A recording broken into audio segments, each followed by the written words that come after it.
Everyone, कैसे हैं आप सभी। आई होप अच्छे एंड स्वस्थ होंगे। आप सभी का स्वागत है आज के 27 जनवरी के करंट अफेयर में आपके अपने यूट्यूब चैनल लर्न विद प्रीत चौधरी में। अगर हम बात करें हमारे इस करंट अफेयर्स की क्लास के लिए, तो हम सबसे पहले जो पीछे वाली क्लास हमने की थी उसका करेंगे रिवीजन। उसके बाद आज की क्लास स्टार्ट होगी और आज की क्लास के अंदर हम एक क्वेश्चन करेंगे और उस क्वेश्चन में हम करंट अफेयर्स के साथ साथ है पूरे के पूरे स्टेटिक को लेके भी चलेंगे। ये नहीं है कि अगर हमने एक क्वेश्चन पढ़ा है तो हमें वो ही हमें याद करना है या पढ़ना है, नहीं। एक क्वेश्चन अगर हम करंट अफेयर्स का पढ़ रहे हैं तो उसके इर्द गिर्द कोई भी करंट अफेयर का क्वेश्चन बने या फिर स्टैटिक का बने, हम अच्छे से उसकी भी व्याख्या पढ़ेंगे। साथ में मैं आपको उस क्वेश्चन की व्याख्या के बाद में है वो क्वेश्चन भी बताऊंगी जो आपके एग्जाम में आने के लिए इंपॉर्टेंट है कि इस टॉपिक से और कौन सा आपके एग्जाम में आ सकता है, चाहे वो स्टैटिक का क्वेश्चन हो चाहे आपके करंट अफेयर का क्वेश्चन हो। तो चलिए, हमारा मोटिव ये होना चाहिए कि हमें करंट अफेयर्स को रटना नहीं है, हमें करंट अफेयर्स को रटना नहीं है, हमें उस करंट अफेयर्स को अच्छे से समझना है ताकि वो हमारे ज्यादा टाइम तक याद रह पाए। चलिए क्लास स्टार्ट करते हैं। सबसे पहले हम जो पिछली हमारी क्लास थी उसका रिवीजन करेंगे। कहाँ की खारक कच्चा खजूर को भौगोलिक संकेत जीआई टैग मिला है? तो ये मिला है कच्छ यानी गुजरात के कच्छ की खारक को, खारक यानी कच्चा खजूर, उनको ये जीआई टैग मिला है। और ये जो जीआई टैग प्राप्त करने वाला दूसरा फल है, जो खारक है दूसरा फल है। पहला फल कौन सा है? पहला है गिर आम। गिर आम को राजस्थान सॉरी गुजरात का जो क्या था आपका आम, गिर आम है, ये पहला फल था जिसको जीआई टैग मिला था। और दूसरा फल कौन सा है? खारक है कच्चा खजूर। अगले क्वेश्चन की बात करते हैं। हाल ही में किस देश को मलेरिया मुक्त देश से घोषित किया गया है? Cap word. केप वर्ड है, ये अफ्रीकी देश है, अफ्रीकी देश है जिसको मलेरिया मुक्त देश से घोषित किया गया है। अगर हम बात करें डब्ल्यूएचओ के द्वारा जो अफ्रीकी क्षेत्र की बात करें तो ये तीसरा देश बना है मलेरिया मुक्त। इससे पहले पहला मॉरिशस और दूसरा कौन सा? अल्जीरिया भी ये मलेरिया मुक्त देश से घोषित हो चुके हैं। अगर हम बात करें हु की, तो हु के द्वारा है वो अब तक 43 देश और एक क्षेत्र को है वो मलेरिया मुक्त घोषित किया गया है।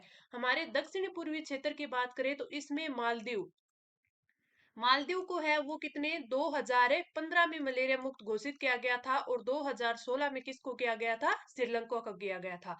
ये पूरी की पूरी चीज मैंने कि पिछले आपकी जो क्लास ली थी उसमें अच्छे से आपको एक्सप्लेन करके समझा करके याद करवाई थी। अभी इसका रिवीजन करवा रही हूँ ताकि हमें वो चीजें है वो काफी ज्यादा टाइम तक है वो याद रहे। भारत किर्गिस्तान संयुक्त विशेष बल अभ्यास खंजर का शुभारंभ कहाँ किया गया? तो ये हिमाचल प्रदेश में किया गया और हिमाचल प्रदेश के ही बकलोह में किया गया था। अगर हम खंजर युद्ध अभ्यास की बात करें तो इसका कौन सा संस्करण चल रहा है? ये 11वां संस्करण है। और ये 22 जनवरी से कब तक? 3 फरवरी 2024 तक ये निर्धारित है। तो आप ये भी याद रखते हैं कि 22 जनवरी से 3 फरवरी 2024 तक ये होगा, 11वां संस्करण होगा, हिमाचल प्रदेश के बकलोह में होगा। आगे बढ़े। जो हमारा चौथा क्वेश्चन था वो था AIIB ने भारत की सबसे बड़ी नवीनीकरणीय ऊर्जा में कितना निवेश किया है? तो ये लगभग 58.4 मिलियन अमेरिकी डॉलर। अगर रुपयों की बात करें तो 4.86 बिलियन रुपए, 86 बिलियन रुपए। अगर हम बात करें इनकी, तो इनके द्वारा है वो 1.54 गीगावाट, 1.54 गीगावाट इतनी एनर्जी को भी स्थापित करने का इनका दावा किया गया है। इसी के अंदर इन्होंने 8 परियोजनाएं हैं वो भी प्रस्तावित की है। अगला हम देखें कि किस बैंक RXILKITFS प्लेटफॉर्म पर पहले भारतीय बैंक के रूप में उपलब्धि हासिल की है? तो वो की है यस बैंक ने। ये हमारे पीछे की क्लास का रिवीजन था जो कि हमने अच्छे से रिवाइज कर लिया है, रिकॉल कर लिया है। अब हम बढ़ेंगे हमारी अगली क्लास। अब हम पढ़ेंगे हमारी आज की क्लास के क्वेश्चंस, जिसमें हमारा फर्स्ट क्वेश्चन है वो है पीएम मोदी ने कितने घरों में सोलर पैनल लगाने के लिए प्रधानमंत्री सूर्योदय योजना का किया उद्घाटन? अब हमें आज की इस क्लास में जो प्रधानमंत्री सूर्योदय योजना है इसको अच्छे से समझना है। ठीक है। ऑप्शन की बात करें 5 मिलियन, 10 मिलियन, 15 मिलियन और 25 मिलियन। तो इसके राइट आंसर की बात करें तो इसमें जो घरों की बात करें तो 10 मिलियन यानी 1 करोड़ घरों के लिए सोलर पैनल लगाने के लिए इसमें बात की गई है। तो हमारा राइट आंसर हो गया ऑप्शन टू, 10 मिलियन। अब इसकी हम देखते हैं व्याख्या क्वेश्चंस की। मैंने यहाँ पे पूरी अच्छे डिटेल से व्याख्या है मैंने आपको यहाँ करवाई है। जो चीजें इंपॉर्टेंट है, जो चीजें आपको समझने लायक है, वो मैं यहाँ पे समझाऊंगी आपको। बाकी की जो चीजें रहती हैं वो मैंने आपको यहाँ पे लिख कर सब कुछ दिया है। वो आप ये जो पीडीएफ है वो आपको टेलीग्राम चैनल पर प्रोवाइड करवाई जाएगी, तो वहां से आप इसको और अच्छे से पढ़ सकते हैं। कई बच्चे ऐसे होते हैं कि नहीं हमें तो सिर्फ क्वेश्चन ही पढ़ना है, तो उनके लिए भी है कि आप सिर्फ पीडीएफ से क्वेश्चन पढ़ सकते हो। किन्हीं को अच्छे से उस चीज को व्याख्या को अच्छे से पढ़ने का मन होता है, सबकी अलग अलग चॉइस होती है, तो वो सारे अपने हिसाब से पढ़ सकते हैं। अगर हम बात करें पीएम मोदी की, तो पीएम मोदी ने 10 मिलियन घरों में सोलर पैनल लगाने के लिए किया सनराइज योजना का उद्घाटन। प्रधानमंत्री नरेंद्र मोदी ने प्रधानमंत्री सूर्योदय योजना का अनावरण किया, जो ऊर्जा आत्मनिर्भरता को बढ़ावा देने और भारत के आम नागरिकों को लाभ पहुंचाने वाली एक परिवर्तनकारी पहल है। अगर हम इस योजना की बात करें तो प्रधानमंत्री ने अयोध्या में राम मंदिर के अभिषेक समारोह की अध्यक्षता करने के एक ऐतिहासिक दिन पर सौर ऊर्जा का दोहन करने के उद्देश्य से एक पहल की घोषणा की। इस योजना जो इस पहल का उद्देश्य है वो क्या है, आम नागरिकों को लाभ पहुंचाते हुए भारत को ऊर्जा क्षेत्र में आत्मनिर्भरता की ओर ले जाना। ये लाइन आपके लिए वेरी इंपॉर्टेंट है, क्योंकि इसमें क्या दिया गया, उद्देश्य दिया गया है आपको। जो इस जो करंट अफेयर्स का अगर क्वेश्चन देखे तो उद्देश्य भी आपको पूछा जा सकता है, तो ये चीजें इंपॉर्टेंट है, आपको उद्देश्य याद होना चाहिए। आगे देखें, प्रधानमंत्री जी ने कहा कि इस पहल से न केवल गरीबों और मध्यम वर्ग के लिए बिजली की लागत कम होगी, बल्कि भारत को ऊर्जा क्षेत्र में आत्मनिर्भरता की हासिल करने में मदद मिलेगी।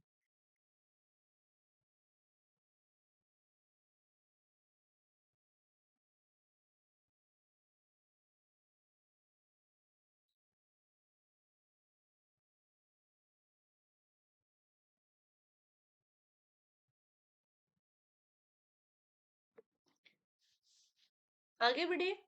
आगे फिर हमें दिया गया है कि अयोध्या से प्रेरणा, सौर ऊर्जा से घरों को रोशन करना। सौर ऊर्जा से जो घरों को रोशन करना है, प्रेरणा कहाँ से मिली है, अयोध्या से मिली है। इस चीज को आप अच्छे से पढ़ लेना।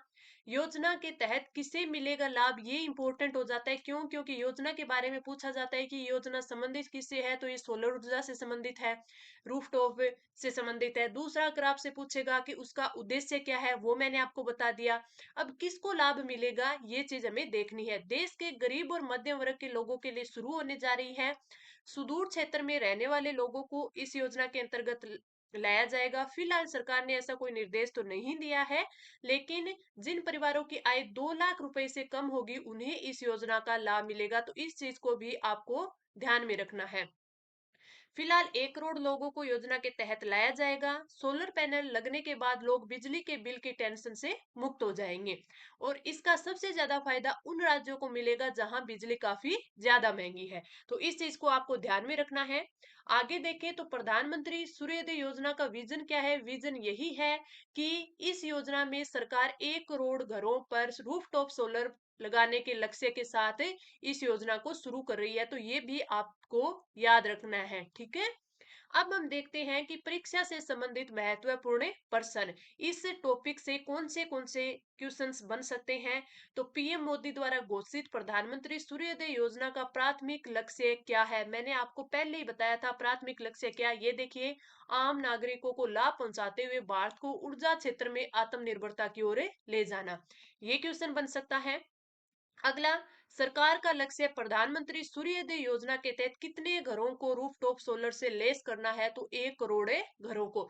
वेरी इंपॉर्टेंट है, हमने अच्छे से इस चीज को पढ़ा है, तो यही मैं बोल रही हूँ कि हमें करंट अफेयर्स को रटना नहीं है, हमें करंट अफेयर्स को समझना है, ताकि हमारी अच्छे से प्रिपरेशन हो सके।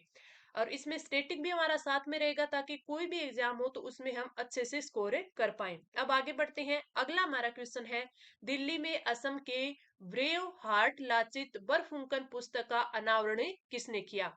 अमित शाह, नरेंद्र मोदी, जेपी नड्डा और योगी आदित्यनाथ। जो राइट आंसर होगा वो होगा ऑप्शन फर्स्ट, अमित शाह जी ने इस पुस्तक का अनावरण किया। इसकी व्याख्या देखते हैं। अमित शाह ने किया दिल्ली में असम के ब्रेव हार्ट लाचित बरफुकन पुस्तक का अनावरण। केंद्रीय गृह मंत्री श्री अमित शाह ने गुवाहाटी में किया, जिसमें कट्टरता और सत्ता के भूखे तत्वों के खिलाफ लाचित के प्रतिरोध की प्रेरक कहानी को रेखांकित किया गया है। केंद्रीय गृह मंत्री और सहकारिता मंत्री श्री अमित शाह ने असम के गुवाहाटी में इस पुस्तक का विमोचन किया। तो ये भी ध्यान रखना कि हमें ये भी याद हो गया कि हमारा गृह मंत्री और सहकारिता मंत्री कौन है, श्री अमित शाह। इस कार्यक्रम में असम के मुख्यमंत्री श्री हिमंत बिस्वा शर्मा सहित कई गणमान्य व्यक्ति उपस्थित थे। अब अगर हम बात करें, हमारे जो एसएससी के एग्जाम होते हैं, ठीक है, हमारे बैंक के एग्जाम होते हैं, इसके अलावा जो हमारे एसएससी जीडी हो गया, ठीक है, एसएससी जो 12th सीएचएसएल का होता है वो हो गया, एसएससी सीजीएल हो गया, या फिर हम एनटीपीसी की बात करें, तो इन ये जो एग्जाम होते हैं सेंटर के, इनमें मुख्यमंत्री कौन है, किस मंत्री के पास कौन सा जो विभाग है, वो चीजें ये भी इसमें इंपॉर्टेंट होती है, करंट में आता है। तो इससे भी आपके 2-3 क्वेश्चन कवर होते हैं। अब हम देखें परीक्षा से संबंधित महत्वपूर्ण प्रश्न कौन कौन से बनते हैं।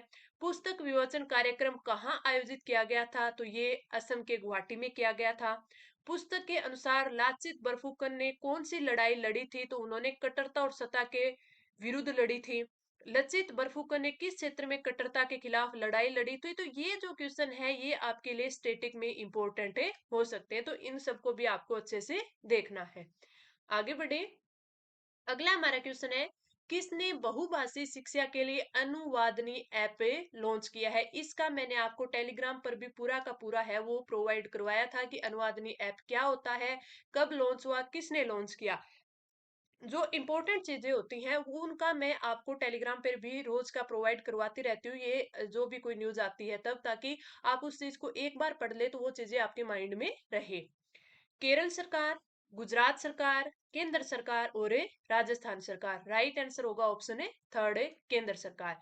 इसकी व्याख्या देखें, केंद्र सरकार ने बहुभाषी शिक्षा के लिए अनुवादनी ऐप लॉन्च किया। शिक्षा में बहुभाषावाद को बढ़ावा देने की दिशा में एक महत्वपूर्ण कदम में केंद्र सरकार ने आर्टिफिशियल इंटेलिजेंस आधारित प्लेटफॉर्म अनुवादनी ऐप पेश किया है। इस पहल का उद्देश्य, ये हमें याद रखना है, सभी स्कूल और उच्च शिक्षा पाठ्यक्रमों के लिए अध्ययन सामग्री को डिजिटल रूप में उपलब्ध करवाना। विशेष रूप से भारतीय संविधान की 8वीं अनुसूची में सूचीबद्ध भारतीय भाषाओं में यह कदम राष्ट्रीय शिक्षा नीति 2020 की सिफारिशों के अनुरूप है, जो अपनी मातृभूमि में अध्ययन के महत्व पर जोर देते हैं। तो ये आपका है अनुवादनी ऐप। आगे बढ़ते हैं, अगला हमारा जो क्वेश्चन है, चंद्रमा पर सफलतापूर्वक उतरने वाला 5वां देश कौन बना है। चीन, अमेरिका, जापान और जर्मनी। तो आपका राइट आंसर हो जाएगा ऑप्शन थर्ड है जापान। कौन सा देश बना है 5वां। इसकी व्याख्या देखते हैं, चंद्रमा पर सफलतापूर्वक उतरने वाला 5वां देश बना जापान। जापान ने चंद्रमा पर सफलतापूर्वक सॉफ्ट लैंडिंग करने वाला 5वां देश बनकर अंतरिक्ष अन्वेषण में एक महत्वपूर्ण उपलब्धि हासिल की है। Smart lander for investing moon stick तकनीक का उपयोग करते हुए चंद्र भूमध्य रेखा के दक्षिण में सियोली क्रेटर के पास उतरा है। ये इंपॉर्टेंट है। तकनीक कौन सी है, SLIM, इसकी फुल फॉर्म में पता होनी चाहिए, smart lander for investing moon. साथ में उतरा कहाँ है, चंद्र भूमध्य रेखा के दक्षिण में सियोली क्रेटर पर। यह इंपॉर्टेंट है, जिसने इसे किसी भी पिछले मिशन की तुलना में अपने लक्ष्य स्थल के करीब उतरने की अनुमति दी है। तो इस अब ये देखना है कि कौन कौन से क्वेश्चन है परीक्षा में इससे संबंधित बन सकते हैं। कौन सा देश चंद्रमा पर सफलतापूर्वक उतरने वाला 5वां देश बनने की उपलब्धि हासिल कर चुका है, जापान। SLIM ने चंद्रमा की सतह को कहाँ छुआ है, भूमध्य रेखा के दक्षिण में। चंद्रमा पर लैंडिंग के दौरान सटीक नेविगेशन के लिए SLIM ने स्लिम ने किस तकनीक का उपयोग किया है, तो इसने कौन सी तकनीक का उपयोग किया है, ये है लैंडर फॉर इन्वेस्टिंग मून। ठीक है, चीन का आगामी मिशन क्या है, जिसका लक्ष्य 2026 में चंद्रमा के दक्षिणी ध्रुव क्षेत्र में उतरना है। तो ये चीजें आपके इस टॉपिक से रिलेटेड है, यानी 4 क्वेश्चन है हमारे और तैयार होते हैं कि इस क्वेश्चन से ये भी हमें ध्यान में रखना चाहिए। हमें सिर्फ ये पढ़कर आगे नहीं निकलना चाहिए कि चंद्रमा पर सफलतापूर्वक उतरने वाला 5वां देश जापान बना है। आगे बढ़ते हैं अगले क्वेश्चन पर, किसे मिलेगा उत्तर प्रदेश सरकार का यूपी गौरव सम्मान। डॉक्टर रितु नवीन, डॉक्टर रितु व नवीन दोनों को और उमेश कुमार को। तो जो राइट आंसर है वो है ऑप्शन थर्ड है, डॉक्टर रितु व नवीन दोनों को है वो उत्तर प्रदेश सरकार का यूपी गौरव सम्मान मिलेगा। व्याख्या देखते हैं, कौन है डॉक्टर रितु और कौन है नवीन। डॉक्टर रितु और नवीन को मिलेगा उत्तर प्रदेश सरकार का यूपी गौरव सम्मान। इन्होंने माननीय हमारे सीएम यूपी सरकार के उन्होंने इसकी घोषणा की थी। उत्तर प्रदेश की योगी सरकार ने दो प्रतिष्ठित हस्तियों, प्रख्यात वैज्ञानिक डॉक्टर रितु और प्रसिद्ध उद्यमी नवीन के लिए प्रतिष्ठित यूपी गौरव सम्मान पुरस्कार की घोषणा की है। उत्तर प्रदेश की योगी सरकार ने दो प्रतिष्ठित, जो कि डॉक्टर रितु और उद्यमी नवीन हैं, के लिए इस पुरस्कार की घोषणा की। यह पुरस्कार उत्कृष्टता को स्वीकार करने और भावी पीढ़ियों को प्रेरित करने की सरकार की प्रतिबद्धता को उजागर करता है। तो ये थे हमारे आज के 5 क्वेश्चन। एक बार फिर हम इसका रिवीजन कर लेते हैं कि आज हमने कौन कौन से 5 क्वेश्चन पढ़े, ताकि हमारे वो अच्छे से रिकॉल रहे। पीएम मोदी ने कितने घरों में सोलर पैनल लगाने के लिए प्रधानमंत्री सूर्योदय योजना का उद्घाटन किया है? वो है 10 मिलियन यानी 1 करोड़ घरों में। दिल्ली में असम के ब्रेव हार्ट लाचित बरफुकन पुस्तक का अनावरण किसने किया? अमित शाह ने। किसने बहुभाषी शिक्षा के लिए अनुवादनी ऐप लॉन्च किया? केंद्र सरकार ने। चंद्रमा पर सफलतापूर्वक उतरने वाला 5वां देश कौन बना है? जापान बना है। इन्होंने लैंड कहाँ पे करवाया है? भूमध्य रेखा के पास में।